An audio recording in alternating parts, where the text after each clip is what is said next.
Hey, City Coast. It's been a while since we actually finished and completed a series in our teaching at City Coast, but we just wrapped up our Beloved and Fearless series and want to take a minute just to kind of capture the whole summer and where we began back when we were looking at John's letters, 1st, 2nd, and 3rd John.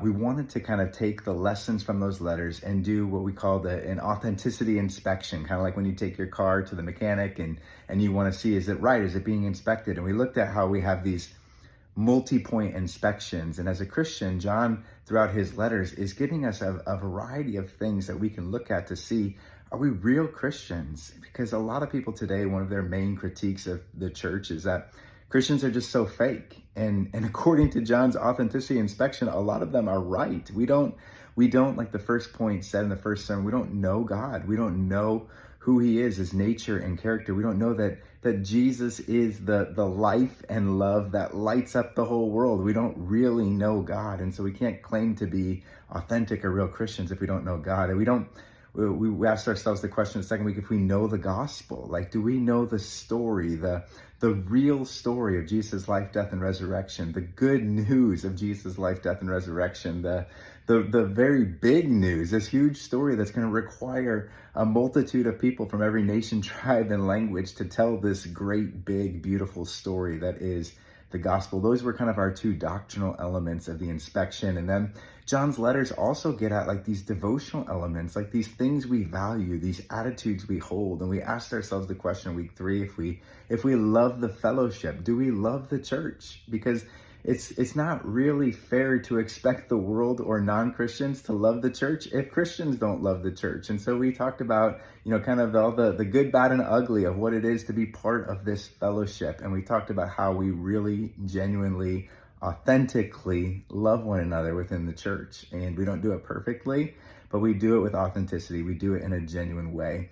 Real Christians love the church, and we love sharing the church with others. We love the Spirit of God. It's a mystery how God's presence abides in us, but we truly believe that. We truly believe that spiritual empowerment is the differentiator between Christians and the rest of the world. So we say that we love the fellowship. We say that we love the Spirit. We moved from those devotional things in week 5, 6, and 7 to talk more about some of the disciplines and things that John talks about in his letters of what it means to be an authentic and real Christian, that we actually practice, we live forgiven, we practice forgiveness. We're a people who embrace the mercy of God, and because we experience that mercy, we become merciful toward those who have wronged us and hurt us. We become lovers of our enemies, not haters of our enemies.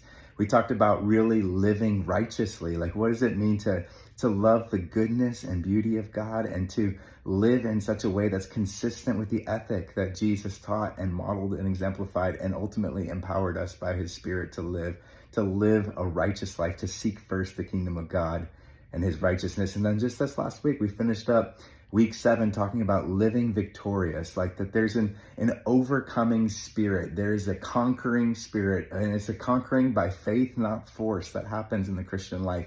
We play this infinite game, this much bigger game, and we no longer are consumed with competing with people because we're more interested in cooperating with God. And that faith is the victory. That faith is what enables us to conquer the things of this world that would crush our soul. And so it's been a great series. We talked at the very beginning about having an identity in our belovedness and how that being loved by God, being God's child, actually empowers us. It actually gives us courage. It actually makes us fearless. And that's been the kind of the mantra through the whole summer, that the beloved aren't afraid.